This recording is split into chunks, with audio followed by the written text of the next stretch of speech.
Today, we are going to discuss about faith in Theravada Buddhism. Now, Buddhism is the teaching of Lord Gautama Buddha.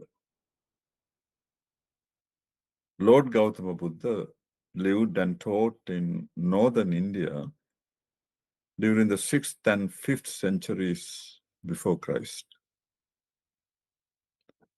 He was born into a royal family as Prince Siddhartha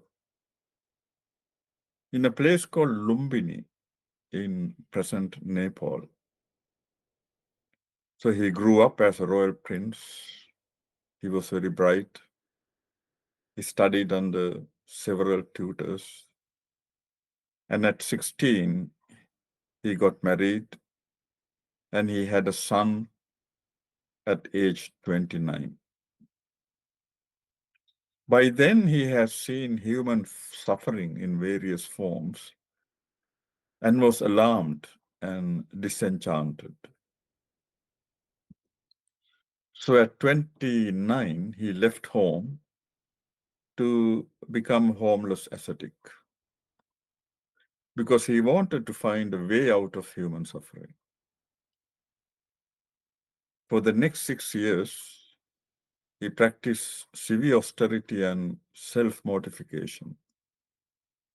Because at that time, there was a belief in India that severe austerity and self-mortification will bring enlightenment and liberation from suffering. But it didn't work. So ascetic Siddhartha gave up the severe austerity and started meditating, sitting under a tree in a place called Bodh Gaya in India. And he was successful. Through meditation, he enlightened as a Samma Sambuddha with his own effort, with no assistance from any teacher. And he was age 35 then. For the next 45 years, the Buddha traveled around India teaching his doctrine of liberation from suffering so that other people could also practice the same path and liberate themselves from suffering. At the age of 80, Lord Gautama Buddha passed away under a tree in Kusinara, India. So Buddha was a human being. He was not a god or a god's messenger. And his teaching, the doctrine, was the path of liberation from suffering that he himself discovered during the process of his enlightenment. And the Buddha cannot save anyone else from suffering. He himself described as a teacher, a guide, a great teacher. And anyone else with enough effort, heedfulness, and motivation can cultivate the same path and liberate themselves from suffering. Now, Theravada Buddhism, Thera means elders, Vada means doctrine. So, Theravada Buddhism is the doctrine of the elders. During the past 26 centuries, since the passing away of the Buddha, several traditions evolved within Buddhism.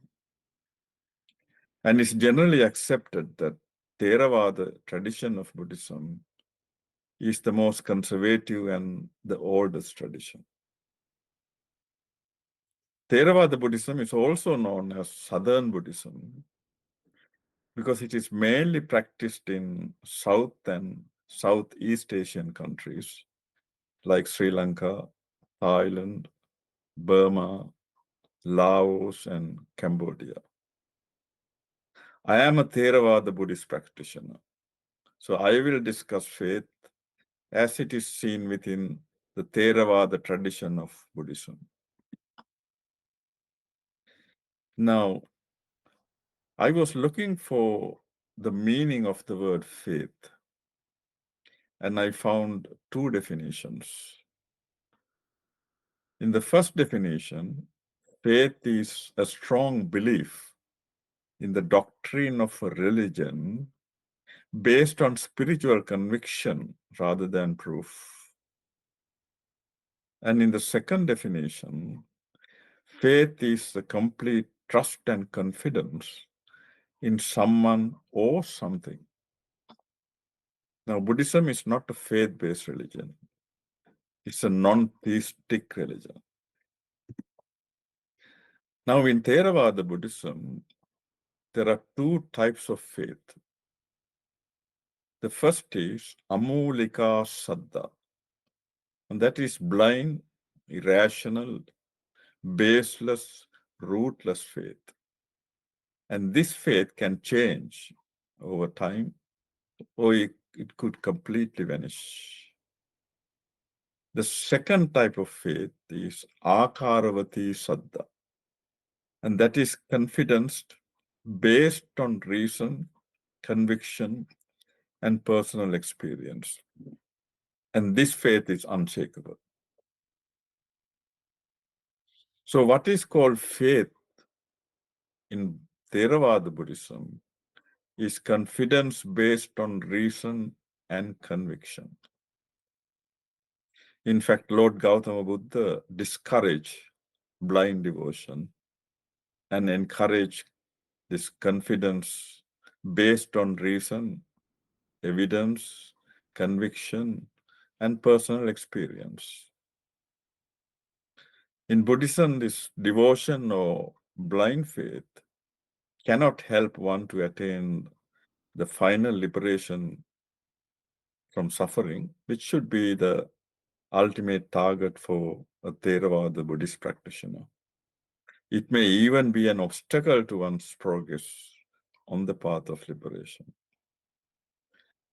One could see Buddha's disciples making offerings to the Buddha, either in Buddhist temples or in their homes.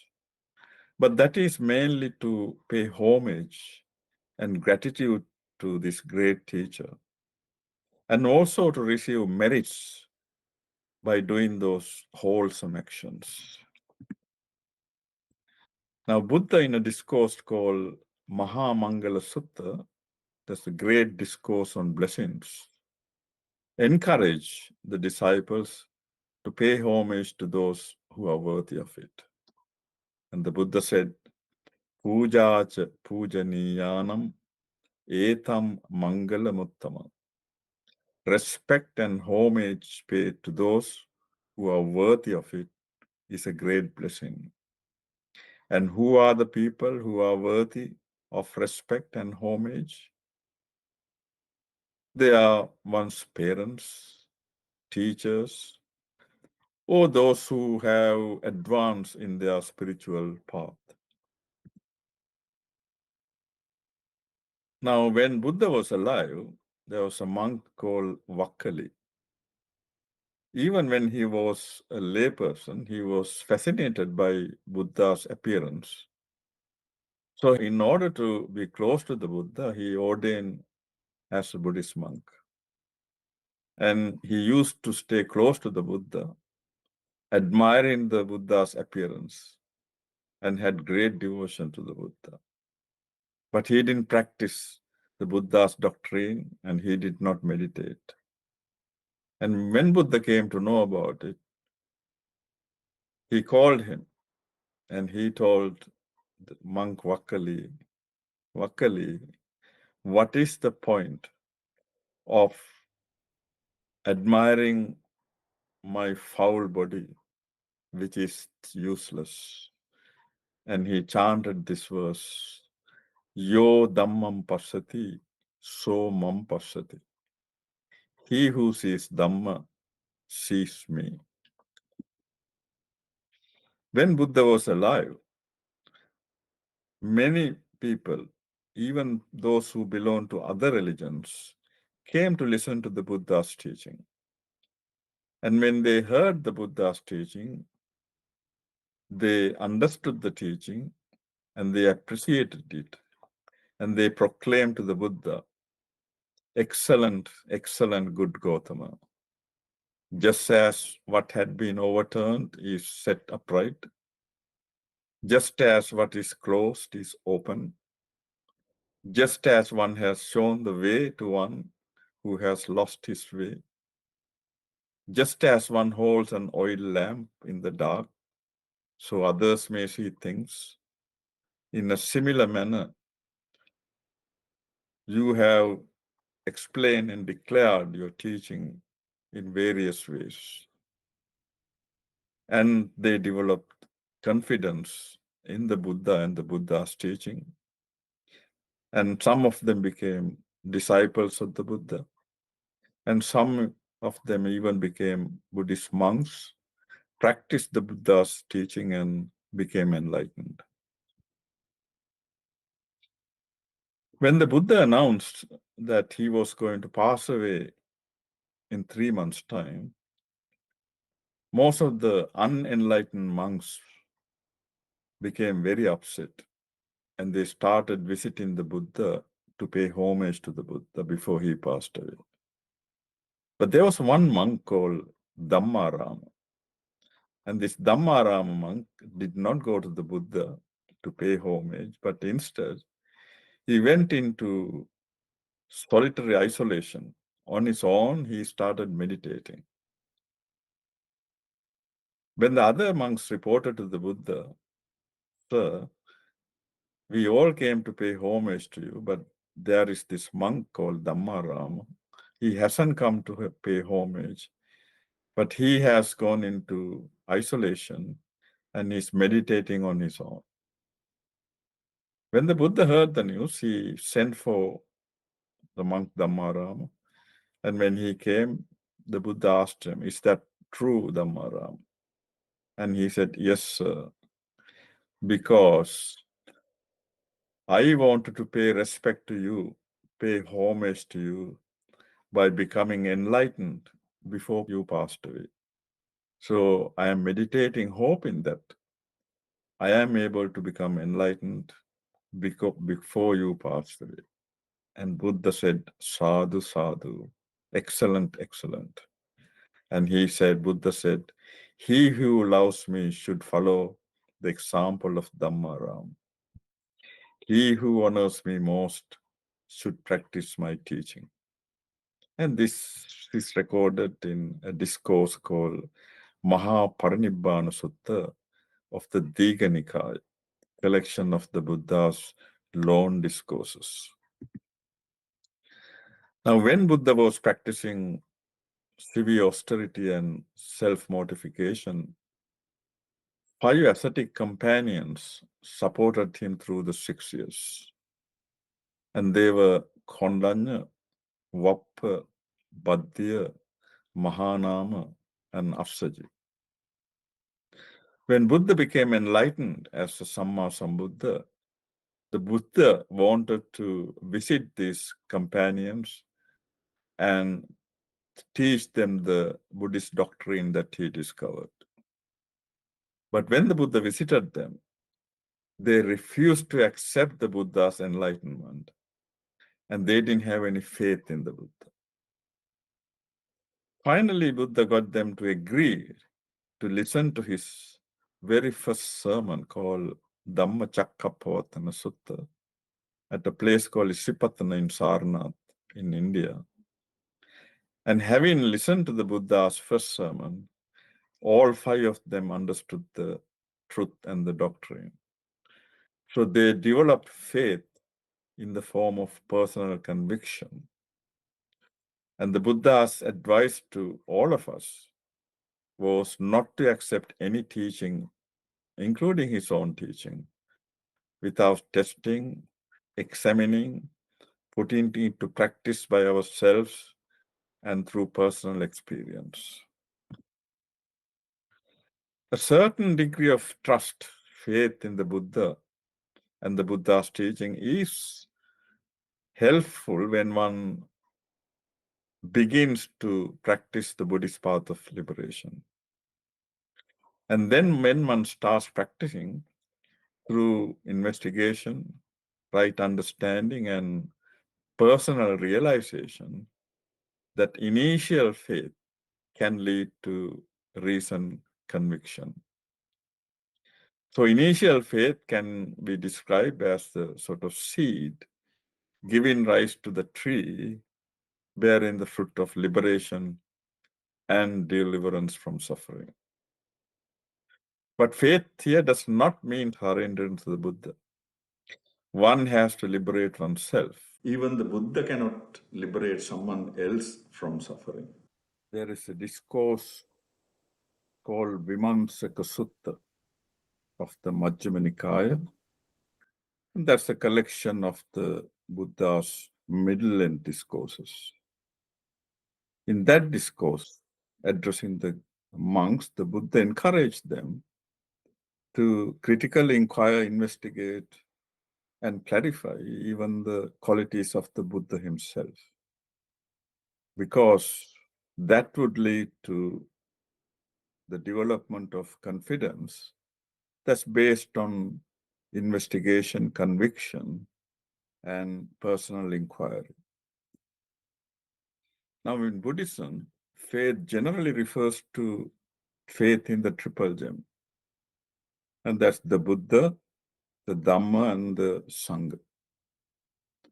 The Buddha as the enlightened, competent teacher, Dhamma as the great teacher's doctrine, the teaching that needs to be followed to attain liberation from suffering, and Sangha, the Buddha's disciples who have either attained full liberation from suffering or are on the path of liberation. So in Buddhism, the faith is not faith in the personalities of the Buddha or of the Buddha's noble disciples, but in the qualities of the Buddha, Dhamma, and the Sangha. There are 9 supreme qualities of the Buddha that are often reflected by the disciples of the Buddha.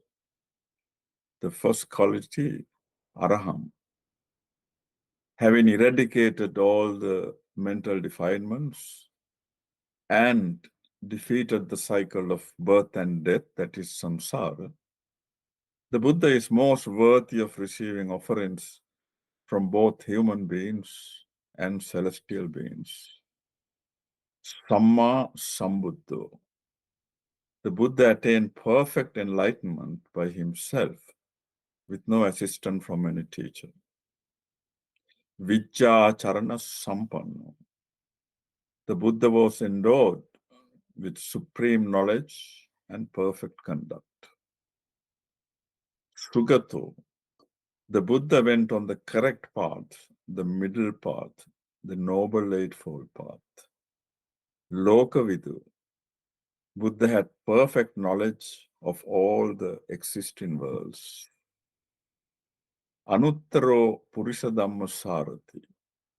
The Buddha was trainer of human and celestial beings who needed to be tamed through wisdom and compassion. Sattha Deva Manussanam. The Buddha was the teacher and leader of the human and celestial beings. Buddha, having attained enlightenment as a Samma Sambuddha with no assistance from a teacher, the Buddha went on teaching the doctrine to others so that they could also attain Nibbana. Bhagava, the blessed one, the noble one, venerated by human and celestial beings. There are 6 supreme qualities of the Dhamma, the Buddha's teaching, the doctrine. It is well proclaimed by the Buddha, and it is excellent in the beginning, excellent in the middle, and excellent in the end.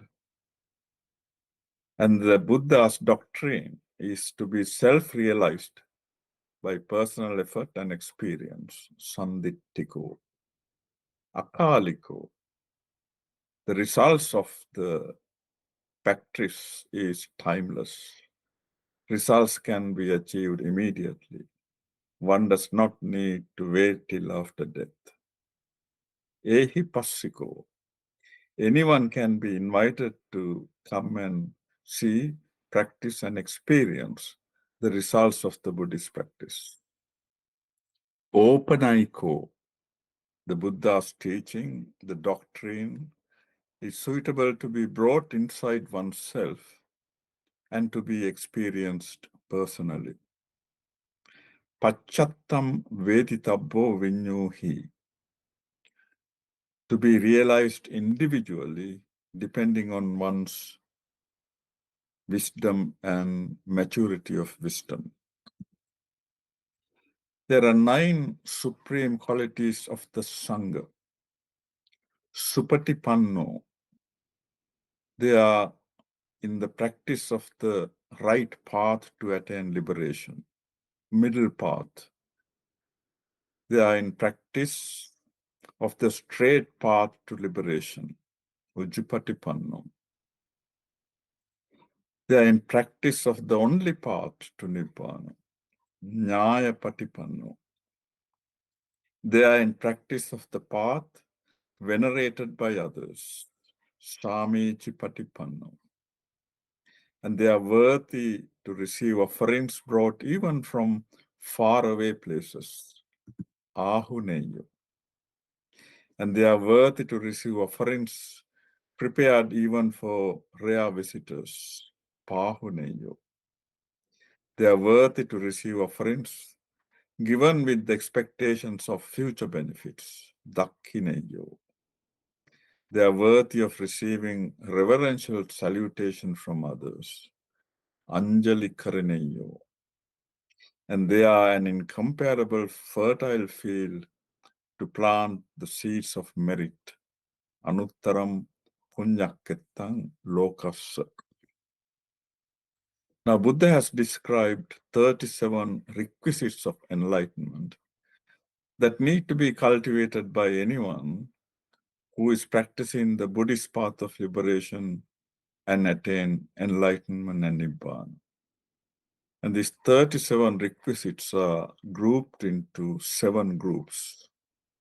The 4 foundations of mindfulness, 4 types of right effort, 4 bases of mental power, 5 spiritual faculties, 5 spiritual powers, 7 factors of enlightenment, and the Noble Eightfold Path.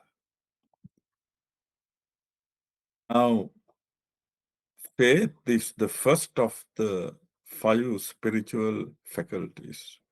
That's faith, saddha, effort, virya, mindfulness, sati, concentration, samadhi, and wisdom, the panya. These 5 factors develop on a gradual basis, beginning with faith and ending with wisdom. And it is said that the 2 factors of faith and the wisdom need to be maintained in harmony, in balance. Because if one's faith factor is well developed with a weak wisdom factor, then the person tends to develop blind faith. Whereas if the wisdom factor is well developed and the faith is less developed, the individual will tend to question and debate and argue about the principles of the doctrine rather than practicing it. And the same 5 factors, including faith, becomes strong and powerful as one continues and completes the path of liberation. In a discourse called Ariyadana Sutta of the Anguttara Nikaya, that's a collection of the Buddha's numerical discourses, the Buddha has described 7 treasures for the noble ones. And they are also beginning with faith, saddha, moral virtue, sila, moral shame, hiri, moral fear or tappa, learning the doctrine, sutta, charity and giving, chaga, and finally wisdom, panya.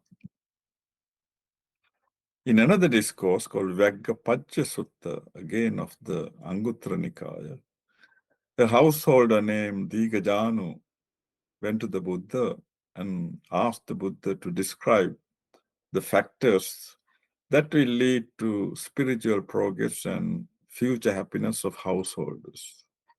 And the Buddha described 4 factors: accomplishment of faith, saddha sampada; accomplishment of virtue, sila sampada; accomplishment of charity, chaga sampada; and accomplishment of wisdom, panya sampada. So even there, the first accomplishment is faith. And one who follows the Buddhist doctrine for gaining enlightenment and liberation from suffering has to cultivate this noble eightfold path. That's the Buddhist path of liberation.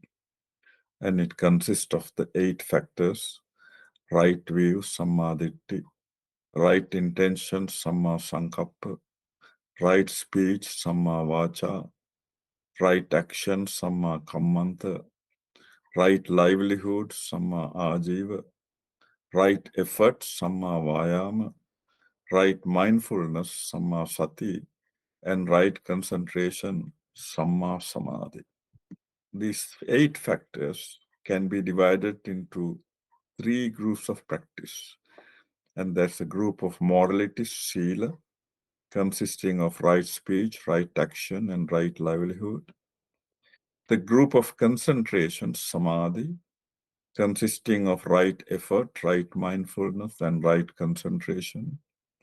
And the group of wisdom, panya, consisting of right view and right intention. And when one cultivates this noble eightfold path, as advised by the Buddha, one attains enlightenment in 4 progressive stages. The first stage is stream enterer, sotapanna. Second stage, one's returner, sakadagami. Third stage is anagami, non-returner. And the final stage of enlightenment is arahant. Now, when you take the first stage of stream entry, the sotapanna person has 4 qualities. And that is unshakable faith in the Buddha, unshakable faith in the Dhamma, unshakable faith in the Sangha, and perfect morality. And this faith as a spiritual faculty continues to mature until one becomes an arahant, the final stage of enlightenment. In a discourse called Kalama Sutta of Anguttara Nikaya, the Buddha advised some householders not to accept something because they're based on reports that one hears repeatedly, just because it has become the traditional practice, that one hears through rumors or unconfirmed reports, just because it is cited in text or scriptures, just because it is based on one's logical reasoning, just because one comes to a conclusion through logical deduction, just through pondering, superficial thinking, or common sense, just because after consideration, what another person stated agrees with one's opinion, just because the preacher appears to be acceptable and competent, or just because something is stated by one's admired and respected teacher. But Buddha suggested, when you know for yourself that these qualities are skillful, they are not blamable, they are praised by the wise, and when adopted and observed and practiced, they will lead to benefit and happiness, and then one should accept them. So, Faith in Buddhism is raised confidence in the triple gem, the Buddha, the Dhamma, and the Sangha. And the blind faith, rootless faith, was discouraged by the Buddha. And the Buddha encouraged reasoned, evidence-based confidence. We should know that faith by itself will not lead to liberation, but it can be a motivating factor because some initial confidence is required when one begins the Buddhist path of liberation. And faith remains an essential factor in the Buddhist path of liberation, both as a spiritual factor and power. Thank you very much.